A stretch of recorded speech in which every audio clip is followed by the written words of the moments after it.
అమ్మ తన బిడ్డ కోసం 9 నెలలు నిరీక్షణ. నాన్న తన కొడుకు కోసం జీవితకాలం నిరీక్షణ. కానీ వాళ్ళ బిడ్డైన నేను మాత్రం నీకోసమే నా నిరీక్షణ.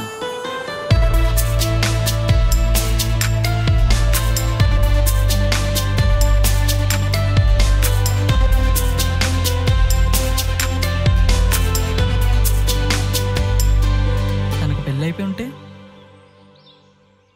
పెళ్ళయిందని తను వచ్చి చెప్పే వరకు వెయిట్ చేస్తూ ఉంటాను.